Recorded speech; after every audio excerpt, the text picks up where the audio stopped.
பெரியோர்களே, தாய்மார்களே, நான் ஏன் சின்னத்தில் வாக்களிக்க வேண்டும்? வருங்கால தலைமுறை பிள்ளைகள் செழிப்பாக வாழ, இந்த நாடு செழிப்படைய, 50 ஆண்டு கால அவலங்கள் தொலைய நாம் வாக்களிக்க வேண்டும். உள்வாங்கி சின்னத்தில் 50 ஆண்டு காலமாக ஊழல், லஞ்சம், சாராயம், பஞ்சம், பசி, கொள்ளிய அடக்குமுறை, ஒடுக்குமுறை,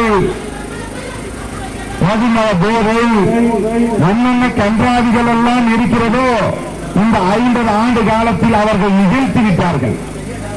இந்த அவலங்களை எல்லாம் துடைத்து எறிந்து தூய தேசம் படைத்து உங்கள் புரட்சியால் அதை உறுதி செய்வோம் என்ற நோக்கோடு உங்கள் முன் எளிய பிள்ளைகள், எங்களுடைய தாய் தந்தையர் முன், தம்பி தங்கைகள் முன், அண்ணன் அண்ணிகள் முன் வந்து நிற்கிறோம்.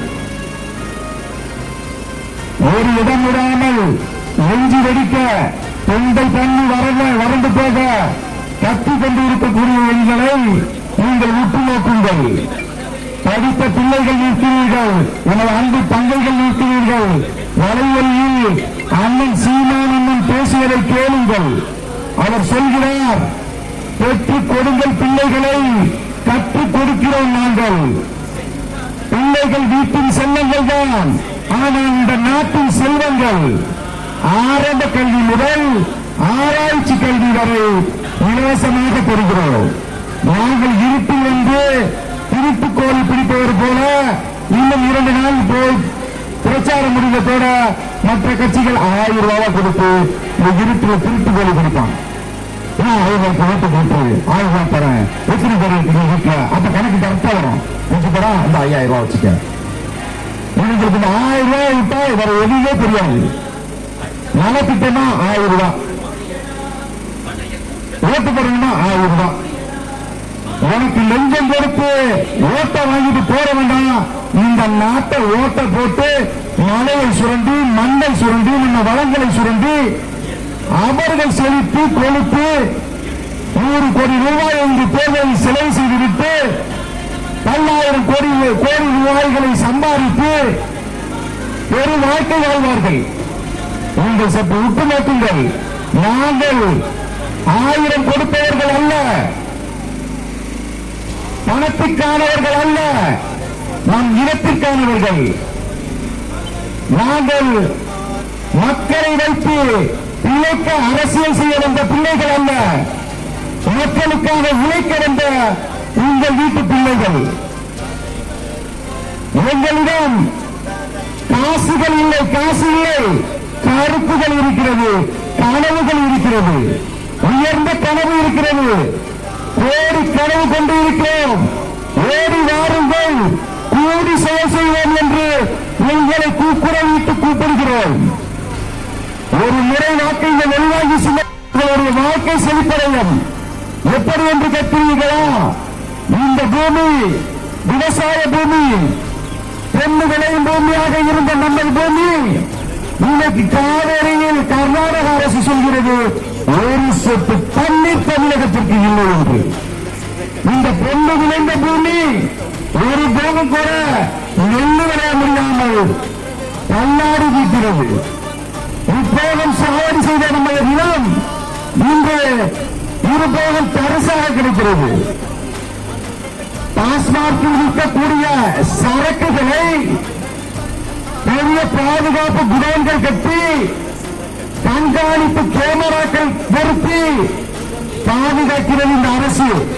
நாம் ரத்தத்தை வேர்வையாக சிந்தி உழைத்து இந்த உலகிற்கு உணவாக கொடுத்த நெல் மூட்டைகளை வீதிகளில் அடுக்கி வைத்து தார்பாவை போட்டு மூடி அது மழையில் நனைந்து உழைத்து வீணாகி போகிறது. ஏதாவது ஒரு இடத்தில் இந்த உயிரை காக்கும் இந்த உணவான நெல்லை பாதுகாக்க இந்த அரசு ஏதாவது ஒரு குடோன் கட்டி இருக்கிறதா? கட்ட மாட்டார்கள். கருணாநிதிக்கு சமாதி கட்டுவார்கள்.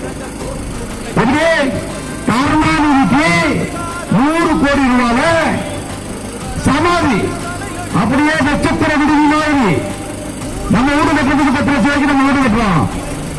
100 கோடி அப்படியே 5 ஸ்டார் ஹோட்டல் அப்படின்னு சொல்றோம்னா நட்சத்திர விடுதி மாதிரி சமாதி கட்டுவாங்க. அதுக்கப்புறம் அதுவும் பத்தல, பெரியார் தியாகி, பெரிய திருடர், வயசான திருடன் சொன்னாங்க. இந்த வயசான திருடன் அவருக்கு ஒரு பேராவணம் கட்டி வைக்கிறதுக்கு 80 கோடி. நம்ம பிள்ளைகள் படிக்கிற பள்ளிக்கூடங்களை போய் பாருங்க, எந்த நிலைமையில் இருக்கு. சமாதிகள் ஜொலிக்கிறது, பள்ளிக்கூடங்கள் பாலடைந்து கிடக்கிறது, பாலடைந்து கிடக்கிறது. உடல் உபாதைகளை போக்க ஒரு கழிவறை இருக்கிறதா? நாம் பேருந்தில் பயணம் செய்திருப்போம். ஏதாவது பேருந்து நிறுத்தத்தில் ஒரு தூய்மையான சுத்தமான ஒரு கழிவறையை நீங்கள் பார்த்ததுண்டா?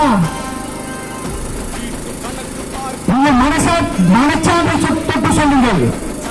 எங்காவது இந்த உலகத்தில் வேறு எந்த நாட்டிலாவது இப்படி ஒரு அவலம் இருக்கிறதா? கூட்டணி செய்கிறார்கள், கூட்டணி கூட்டாக சேர்ந்து கொலை அடித்தா சரியாகி விடுமா? என்ன அவலம், எத்தனை அவலங்கள், எத்தனை துன்பங்கள், எல்லாத்தையும் சகித்து ஒரு கூட்டம் சாராயத்துக்கு அடிமை, ஒரு கூட்டம் சின்னத்துக்கு அடிமை. நாங்கள்லாம் பரம்பரையா நட்டாளைக்கு தான் போடுவோம், பரம்பரையா விஜயசூரியனுக்கு தான் போடுவோம், பரம்பரையா அப்படியே பரம்பரையாவுக்கு போட்டு நம்ம கழுத்தை அறுத்துக்குவோம். அறுத்துங்கப்பா, போட்டுட்டு அறுத்துட்ட. இந்த இனத்தை பெருமைமிகு இடமாக மாற்ற ஓடி கிளவி கொண்டு வந்து கொண்டிருக்கிறே உங்களுடைய பிள்ளைகள். ஒரு முறை